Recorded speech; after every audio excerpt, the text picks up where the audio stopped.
l'année dernière un nouveau plan décennal pour l'éducation, une nouvelle chaire UNESCO aussi sur les humanités numériques. On leur retrouve le lien avec l'enseignement supérieur. Donc, Monsieur Bova, pouvez-vous nous donner un aperçu dans les conclusions du rapport, quelles sont les dimensions prioritaires, les défis spécifiques qui restent et les prochaines étapes, les partenariats que vous souhaiteriez, sur lesquels vous souhaiteriez avancer. Merci. Merci. Je me ravis de saisir la parole devant vous dans le cadre de la présentation de ce rapport spécifique de la région de Maghreb, de Chéri à la région, de transformation numérique réussie. Comme vous le savez, la transformation numérique est au cœur des débats et des évolutions des systèmes éducatifs mondiaux. Nous, en Mauritanie, notre priorité est de réussir cette transformation numérique et de la mettre au service du développement socio-économique, de l'inclusion, de l'équité, de l'égalité des chances, etc. Dans cette transformation numérique, au sein de notre département, nous faisons à améliorer surtout la qualité de l'enseignement, l'accès, car on est dans un territoire très vaste. Les écoles sont tellement éparpillées, la carte scolaire est éparpillée. Donc, vraiment, on compte sur ça pour améliorer l'accès. Comme j'ai dit également, je crois qu'il faut, à partir de cette transformation, on cherche à moderniser les apprentissages en vue de préparer les générations futures aux défis de la mondialisation. Bon, certainement, avec cet engagement résolu de notre part, on est confronté, on est heurté à beaucoup de défis certainement, dont les degrés varient d'un défi à l'autre.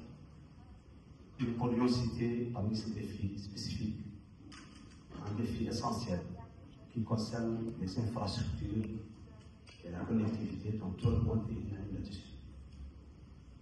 Je crois que la majorité des écoles en Mauritanie, tant dans le milieu urbain et surtout en milieu rural, sont confrontées à ce problème de connectivité et d'infrastructure, à ce manque d'équipements qui sont essentiels pour utiliser l'outil numérique de manière convenable et satisfaisante. Également, on a le problème des réseaux électriques qui ne sont pas, l'électricité n'est pas stable, il y a des problèmes de réseau, c'est tous des défis géographiques en grande partie. Donc ces défis-là, vraiment, il faut les surmonter pour pouvoir avoir une infrastructure solide qui permettra d'utiliser le numérique et amorcer cette transformation comme il se doit. Le deuxième défi également, qui est pas moins important, c'est le renforcement des compétences numériques des enseignants et des apprenants. Il y a beaucoup d'actions qui sont faites dans ce sens, dans le cadre du projet de l'école numérique, dans le cadre d'une convention avec la fondation FIFA, dans le cadre de développement de partenariat avec des partenaires substantiels comme la Banque mondiale, l'UNICEF, l'UNESCO, etc. Mais on n'a pas une idée précise du nombre d'enseignants qui sont déjà renforcés dans leur capacité. Parce qu'on n'a pas fait vraiment une évaluation réelle, mais nous pensons que ça va être entre 15 à 30% des enseignants qui sont déjà formés. Peut-être qu'il y en a d'autres qui sont formés dans le cadre de leur auto-formation personnelle, mais il n'y a pas vraiment de statistiques qui peuvent donner un chose. Également, il faut souligner qu'il y a des licences au niveau social. Certains enseignants habitués aux anciennes méthodes classiques d'apprentissage. Également, des parents qui ne voient pas en ça un résultat réel. Vous savez tous que des infrastructures numériques, ça requiert un coût un peu énorme. La mise en place, la connectivité, les équipements, les entretiens référentiels, Tout ça, ça demande des coûts. Et il y a une insuffisance au niveau des finances publiques, des financements publics, il y a une insuffisance. Et généralement, c'est des bailleurs de fonds, des partenaires techniques financiers qui font des projets pour assister à cette transformation numérique, mais ça pose le risque de la durabilité, de la pérennité de ces ouvrages-là qu'on va mettre en place. Donc je crois que ce point-là est un point également critique, et c'est un risque également qui peut être un porte-à-faux par rapport à cette transformation numérique. Il y a d'autres paramètres, mais je ne veux pas prendre le temps. Ça, c'est les principaux risques, les principaux défis. Ces défis, d'ailleurs, sont mentionnés dans le vrai rapport, qui vraiment, je trouve qu'il est en parfaite harmonie, le rapport de chez il est en parfaite harmonie avec notre vision de la transformation numérique. Car, en effet, il mentionne clairement l'importance des infrastructures solides qu'on va mettre en place, les compétences qu'on doit renforcer, et surtout l'amélioration de la gouvernance qui se jette, je sais que nous, on a un système d'information qu'on est en train d'instaurer et que le ministère va s'approprier rapidement un outil extrêmement pertinent, extrêmement efficace, qui va certainement aider les décideurs à prendre des décisions appropriées pour améliorer la transparence, la bonne gestion de la gouvernance au niveau de cette organisation. Donc, on est en harmonie avec ce rapport. Et surtout au niveau de l'inclusion également.